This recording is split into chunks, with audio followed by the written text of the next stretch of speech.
I'm Dr. Reena Batta. I'm working as a lecturer in Botany Department, Government PG College for Women, Sector 14, Panchkula. Today my topic is Volvox. It is an alga. The main characteristic features of algae are that they are most primitive type of plants and the plant body is known as thallus. There's no differentiation of root, stem and leaves. They have autotrophic mode of nutrition, and it is believed that out of total oxygen evolved by the green plants in this biosphere, approximately 90% comes from these simple plants. First of all, the systematic position. The Volvox belongs to division Chlorophyta, class Chlorophyceae, order Volvocales, family Spiralaceae, genus Volvox.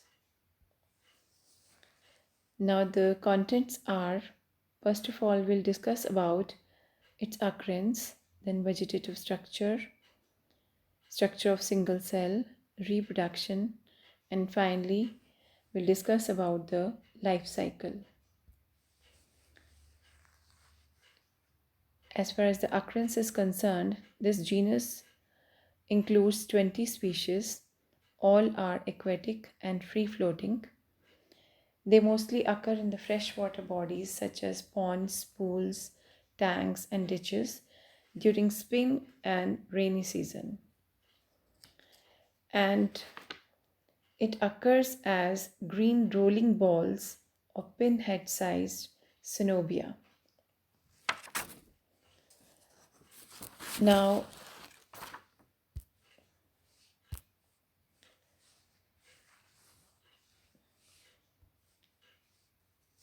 the plant body of the Volvox is multicellular motile synobium.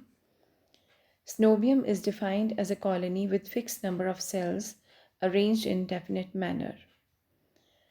The synobium of Volvox can be spherical or oval in shape, and size of mature synobium is 0.5 mm in diameter.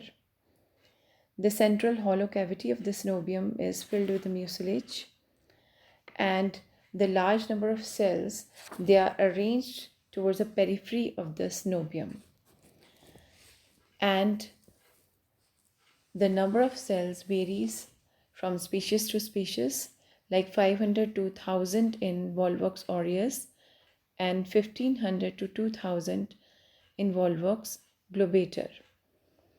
And the plant body shows polarity, the interior side and the posterior side. The cells of anterior side possess definite eye spots, whereas the cells of posterior side have ill-defined eye spots. And all the cells are biflagellate, and the synobium roll over the surface of water and it rotates about its own axis. And this locomotion of Volvox synobium is controlled by the coordinate beating of the flagella, and in this way the synobium roll over the surface of water.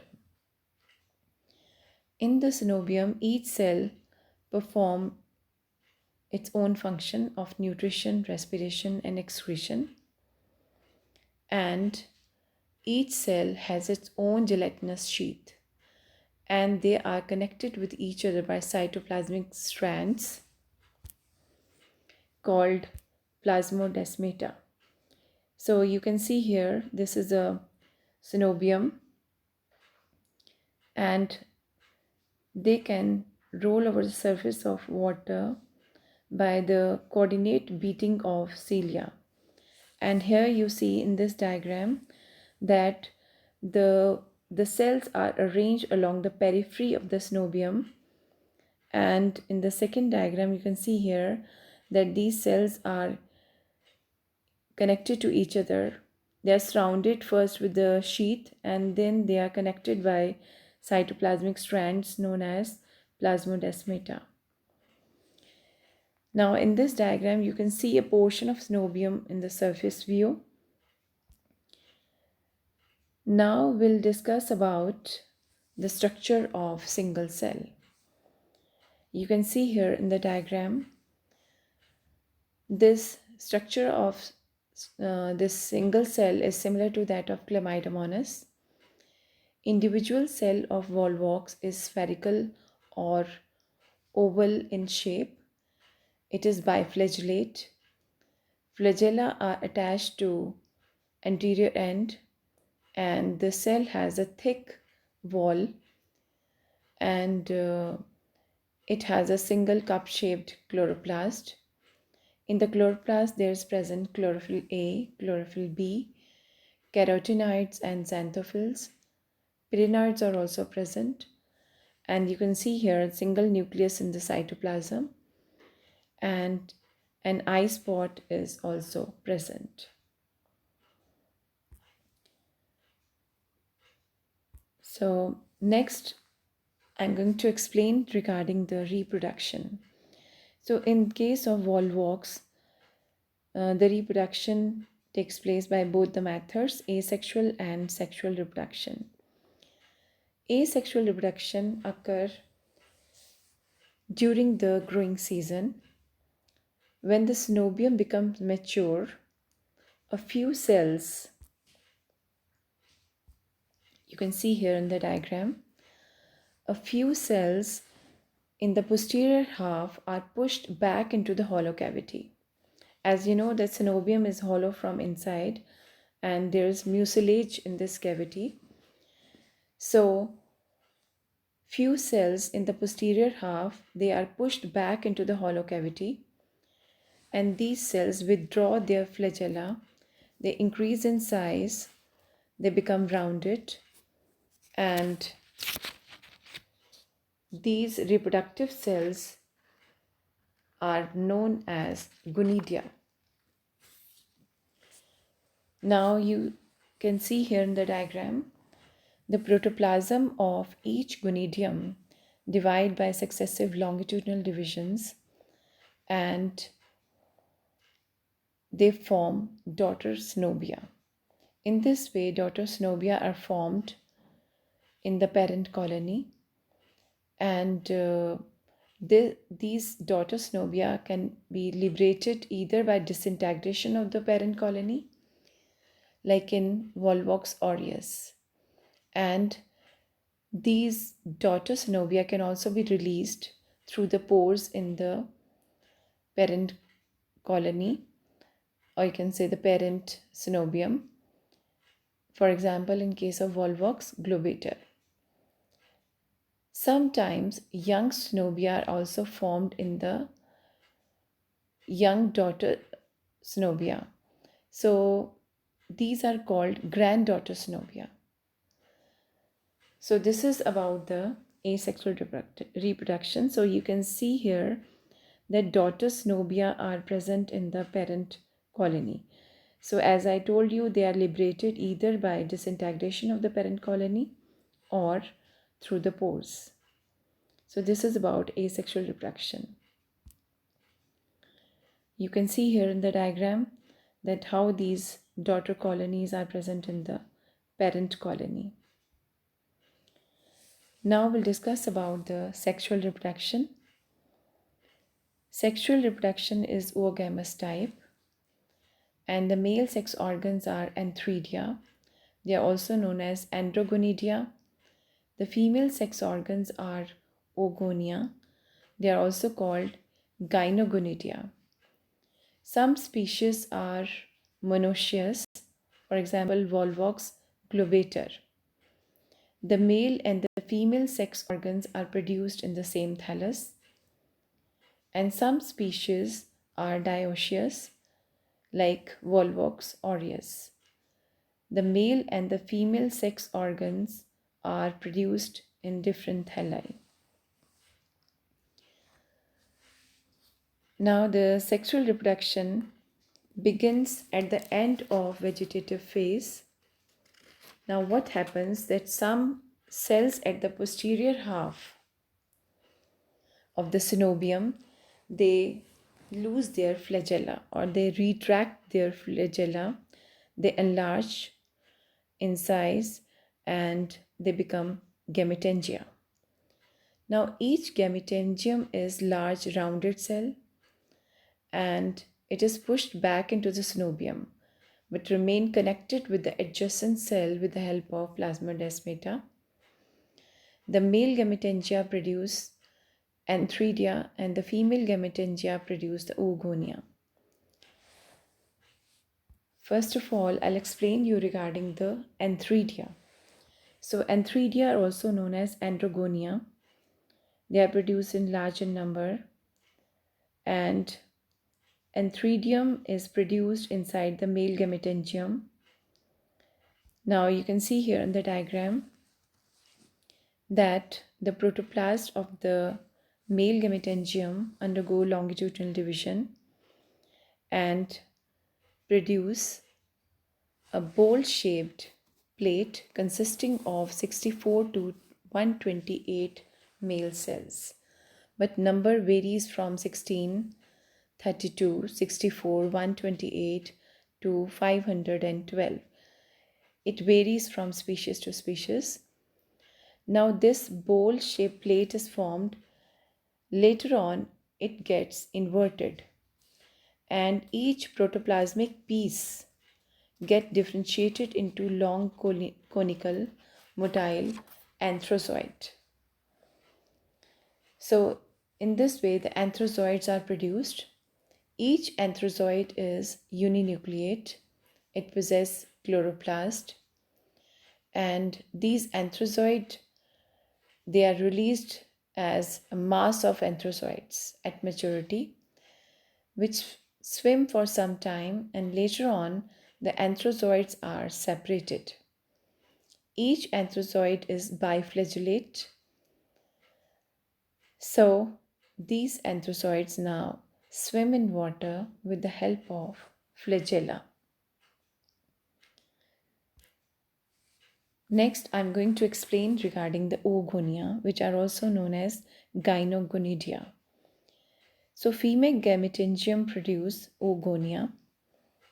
Now what happens that the female gametangium, which is large in size, it becomes rounded and flask shaped. Now its protoplasm does not divide as you can see in the diagram, but it metamorphoses into a single non-flagellate green spherical egg or the oosphere. The female gametangium is now called oogonium and it also possesses a beak-like opening for the entry of anthrozoids. Now, a large number of oogonia may be produced in the single synovium. So, now next what happens that the oogonia produce a chemical and these anthrozoids, they are attracted by the chemical substance released by the oogonium and they come to the oogonium and then they enter through the beak-like opening,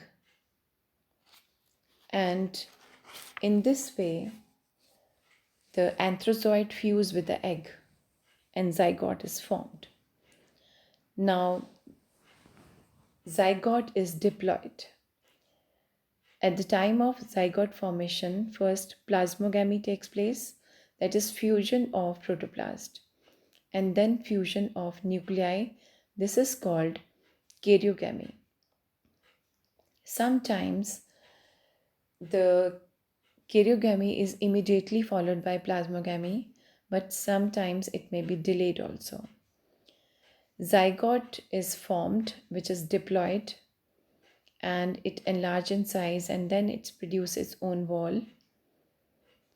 And in this way, this zygote has three-layered wall, which consists of three layers. The outermost is exospore, the middle one is mesospore, and the inner one is endospore.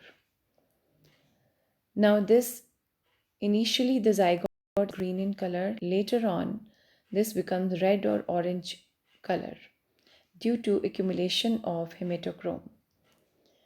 This zygote is present in the oogonium. Finally, the parent colony decays and zygote is liberated and fall to the bottom of the water body. Now, next, I'm going to explain regarding the germination of zygote. As I told you that due to the decay of the parent colony, the zygote fall to the bottom of the water body. Now, as you know that zygote is diploid, so the diploid nucleus of the zygote divides by meiosis, and in this way the four haploid daughter nuclei are produced. The outer two layers, that is exospore and mesospore, they gelatinize, and the inner endospore layer that protrude out in the form of vesicle. So you can see here in this diagram that how these outer two layers gelatinize and the inner layer, that is endospore, comes out or protrude out in the form of vesicle. Now what happens that three of the daughter nuclei, they degenerate and only the functional haploid nucleus migrate into the vesicle, and this metamorphoses into zoospore.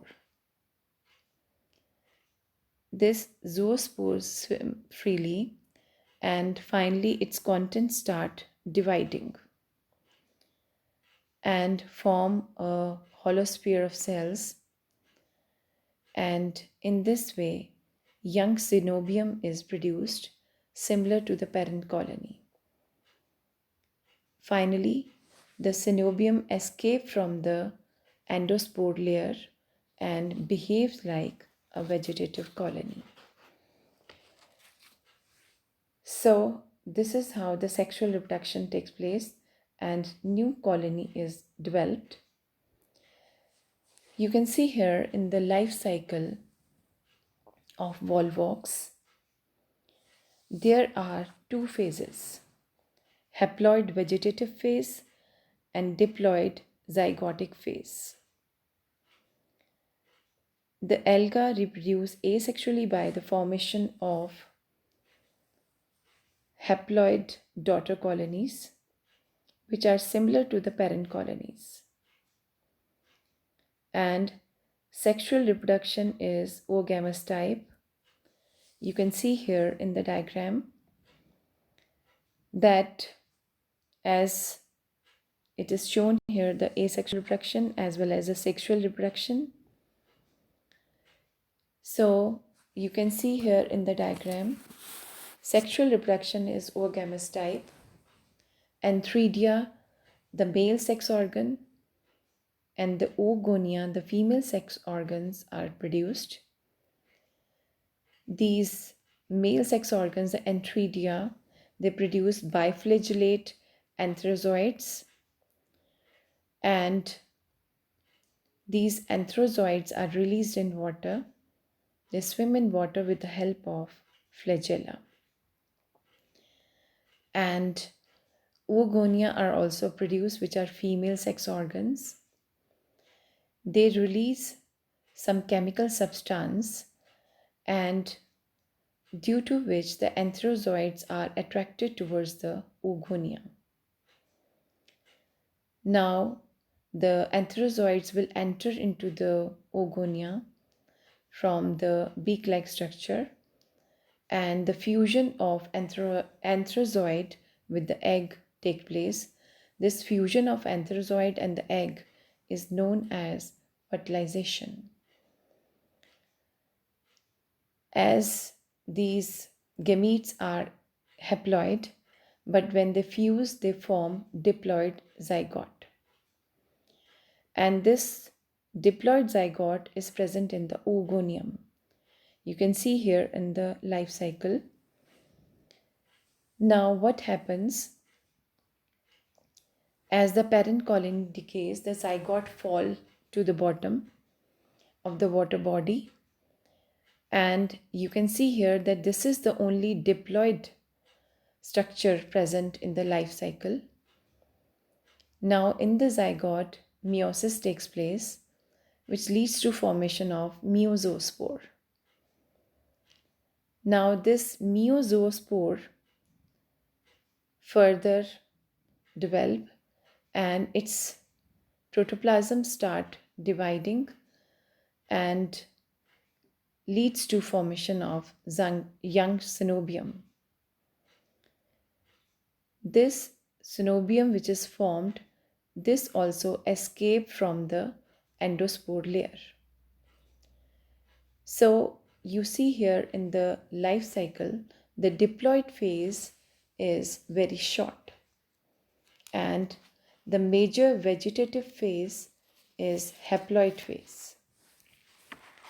And diploid phase is only represented by zygote.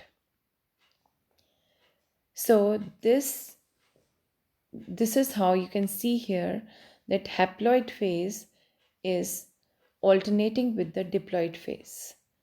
This is called alternation of generation. But this life cycle of Volvox is haplontic type, and the plant body is haploid. This produces haploid sex organs and gametes, and fusion of gametes leads to formation of diploid zygote. So this is the only diploid stage in the life cycle.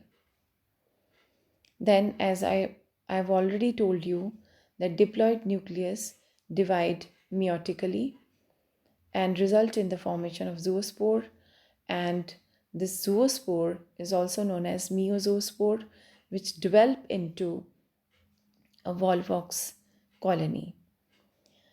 And in this way, the haploid plant body alternate with the diploid zygote. So this is how we can explain about the life cycle of Volvox. So this is all about Volvox.